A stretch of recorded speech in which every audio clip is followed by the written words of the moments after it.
Ey uçuyorum. Kağıt girerseniz aşikayet sohbet edelim. Sen içeride gelirsin. Gizli konvertta. Ey gizli konvertta.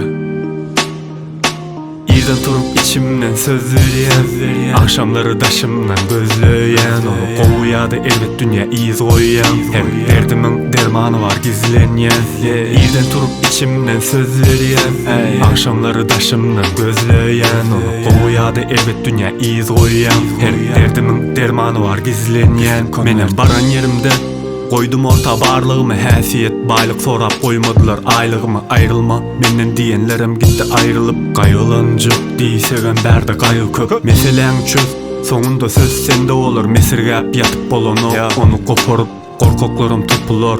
Bolur bolmaz, dikenler batar eline, bağımız solmaz. Daşardan içim yaktı, hiç kim söndürmez. Bir varın gücü yeter, senin elin yetmez. Men bar men diyenlerin peyda etmez. Özge inansan içindeki seni dürtmez. Yürek bilmez bu yürek hasada, onu koruma üçün seyrediyen çepe sağa. Hayız tarafa gideli, bu kelle edil kartı gizli konvertta. Dert bilen derman var, İrden turup içimden söz veriyen, akşamları daşımdan gözleyen, onu kovuyadı elbet dünya iz koyan. Her derdimin dermanı var gizlenyen.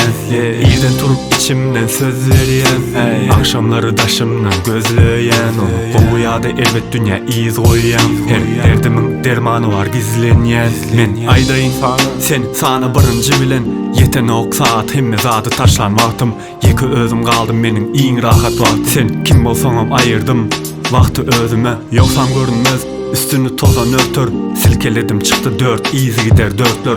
Bir tarafta yanlışa karaşıp duran yüklör, yıkılmasın üstüne ecizleder köklörüňi. Öýköledin mi menin öýkönüm gitti, köňüllerin tersi biderek sökülen yüktü. Örjek diyenlerin ayağı yüpe çoluşup, iň soňunda aldılar menden ağır gülki. Belki derdin içinden dermanı gözlemezdim.